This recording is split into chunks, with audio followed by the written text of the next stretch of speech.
Oke, selamat bertemu lagi dengan saya Pak Arfan ya. Halo anak-anak semuanya. Pada kesempatan kali ini dalam video ini saya akan menjelaskan materi bab kedua ya atau KD 3.2 yaitu peta, PJ dan SIG. Tetapi dalam video ini saya akan menjelaskan materi tentang peta. Ya, apa saja yang akan kita bahas? Yang pertama adalah pengertian definisi, jenis-jenis peta, komponen ya, lalu membaca peta dan menentukan lokasi industri. Ya, untuk itu langsung kita bahas saja.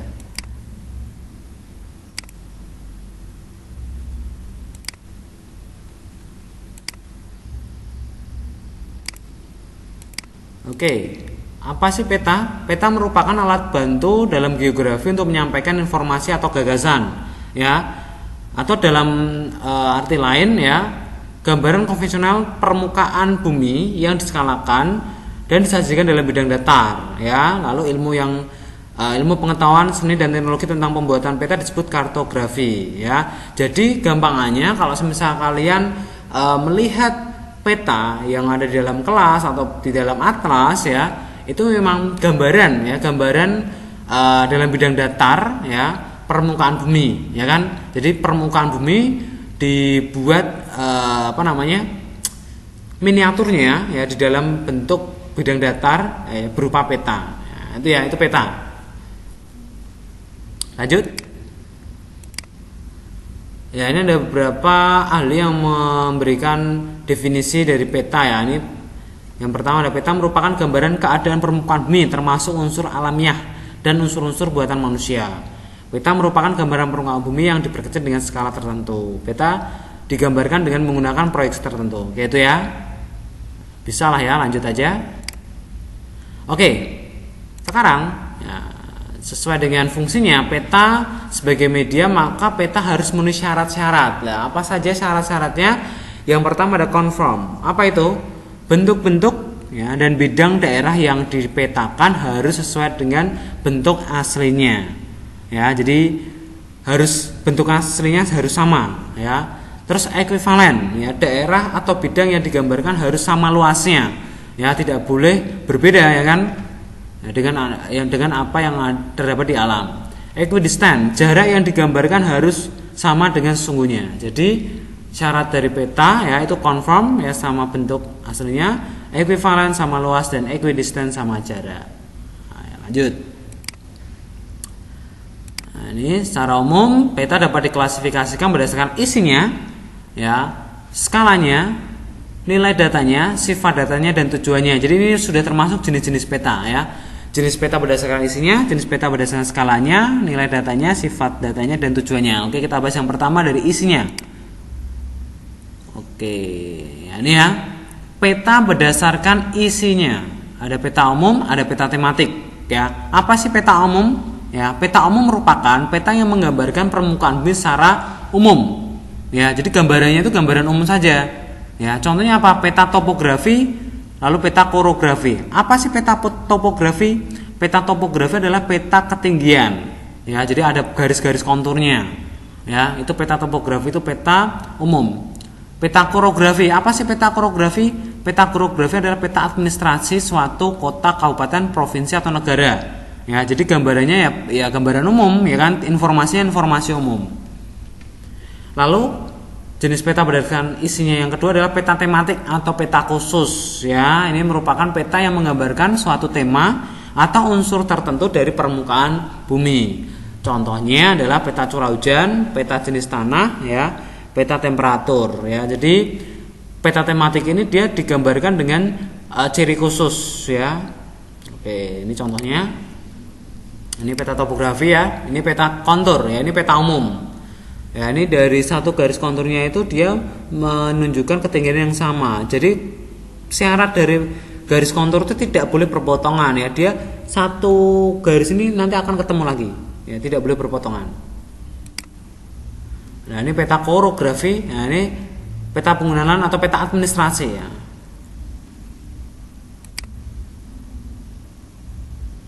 Lanjut. Nah, ini ya.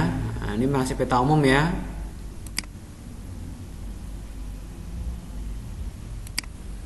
Nah, ini masih peta umum ya, peta korografi. Sekarang jenis peta menurut skalanya. Ini yang kedua ya. Oke. Ada peta kadaster ya. Skalanya sangat besar, yaitu 1:100 sampai 1:5000. Peta kadaster ini ya, walaupun nominalnya kecil, tapi dia kategori peta dengan skala sangat besar. Kenapa? Karena di sini 1:100 artinya apa? 1 cm pada peta itu sama dengan 100 cm sesungguhnya ya. Ini contoh dari peta kadaster adalah peta sertifikat tanah ya kan. Nah, itu dia sangat detail. Ya, terus yang kedua peta skala besar itu detail, peta yang punya skala 1:5000 sampai 1:250.000 ya. Contohnya adalah peta kota, peta kabupaten ya. Lalu peta skala menengah, peta yang punya skala antara 1:250.000 sampai 1:500.000. Contohnya peta provinsi, peta pulau. Lalu ada peta skala kecil, peta yang mempunyai skala 1:500.000 sampai 1 juta, ini peta negara. Ada satu lagi sebenarnya ini peta skala geografi ya, nanti kalian catat ya, yaitu peta dengan skala lebih dari 1 juta ya. Itu contohnya adalah peta skala geografi adalah peta benua, peta dunia. Itu ya. Lanjut. Jenis peta menurut nilai dan sifat datanya ya. Di sini ada nih peta berdasarkan nilai data yang dikandung, ada peta kualitatif dan peta kuantitatif. Kalau peta kualitatif itu berarti menunjukkan kualitas dari peta itu sendiri. Kalau peta kuantitatif itu menunjukkan angka-angka. Jadi gampangannya kalau peta kualitatif itu contoh yang paling mudah ya peta persebaran flora fauna, barang tambang ya, kualitatif ya. Dia menunjukkan kualitasnya.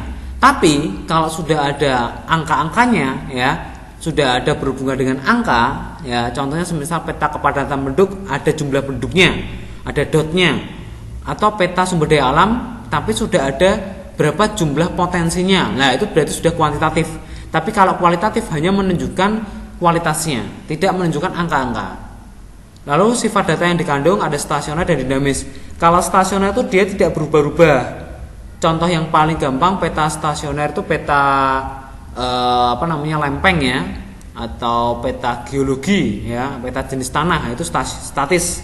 Tapi kalau peta dinamis itu contohnya ya peta kependudukan ya, itu manusia kan selalu berkembang terus ya. Oke, lanjut. Lalu jenis peta menurut tujuannya ada peta militer ya dengan tujuan militer, ada peta navigasi, lalu ada peta dinding, peta kerja, peta turis ya, atau peta untuk berwisata, lalu peta aplikasi dan lain sebagainya. Nah, lanjut aja.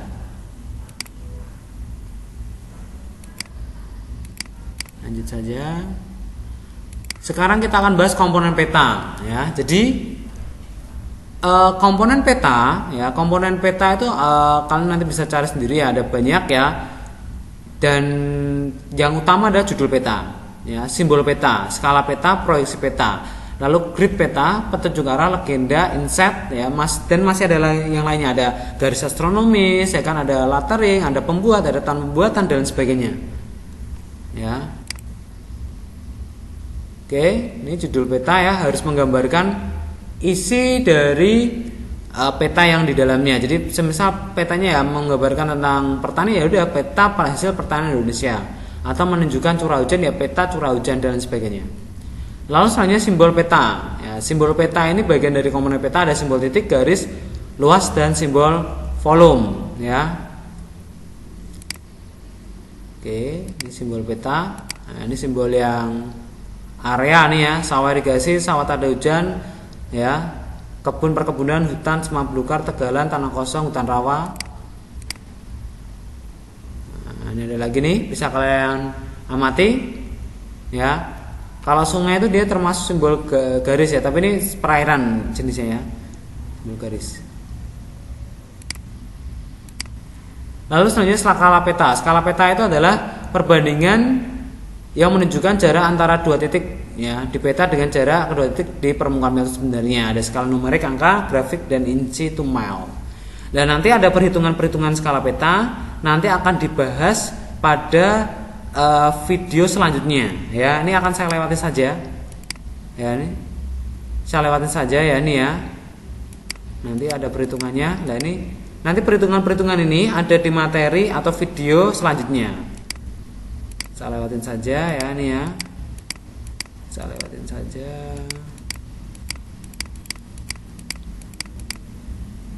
Lalu komponen peta selanjutnya adalah proyeksi peta ya.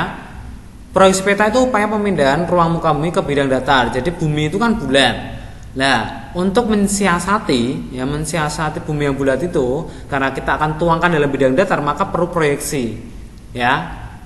Sasarannya apa? Luas, jarak, bentuk, benar. Ya.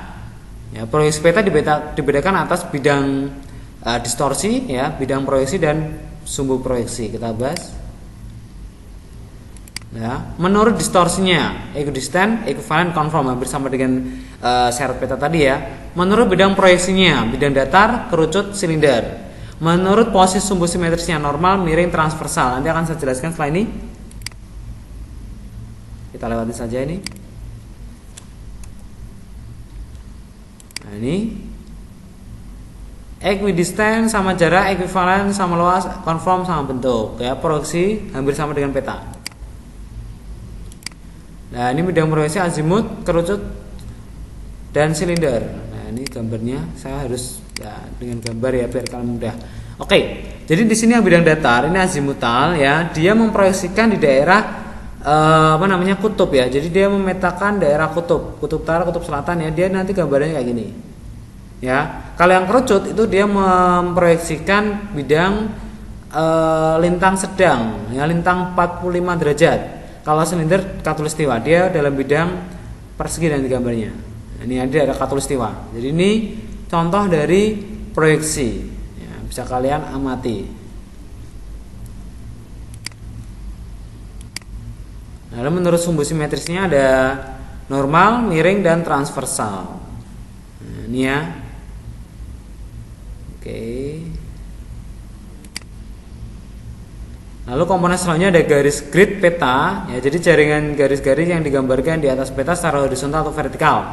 Kalau yang horizontal itu namanya garis lintang, kalau yang vertikal namanya garis bujur. Orientasi penunjuk arah ya nih ya, saya rasa mudah. Ya, utara, selatan, barat, timur. Legenda ya, legenda ini isinya keterangan-keterangan dari simbol peta. Ya, segala sesuatu yang keterangan ada di simbol peta ini tuangkan dalam legenda. Inset ya, inset itu bagian peta kecil yang menggambarkan peta secara keseluruhan. Jadi semisal petanya ini ada Yogyakarta, terus insetnya ini ada bisa jadi Pulau Jawa atau Jawa Tengah, atau ini kalau di sini gambarnya adalah peta Indonesia. Jadi nanti di akhir nih provinsi daerah istimewa Yogyakartanya ini inset ya, peta kecil yang menggambarkan peta secara keseluruhan. Ini membaca peta ya. Untuk membaca peta terlebih dahulu memahami tentang simbol-simbolnya ya, komponen petanya ya. Lanjut aja. Saya rasa cukup ya untuk materi peta ini ya. Jadi silakan bisa kalian putar ulang ya. Nanti PPT-nya pun akan saya bagikan di deskripsi ya. Untuk itu kalian bisa pelajari materi peta ini ya, dan next video adalah akan saya bagikan bagaimana atau perhitungan yang ada di skala peta. Mungkin ya kalian biasa menghitung skala-skala peta, tapi di sini ada banyak perhitungan. Maka dari itu ikuti video berikutnya ya. Oke, untuk pembelajaran kali ini saya cukupkan ya. Terima kasih dan tetap semangat dalam belajar.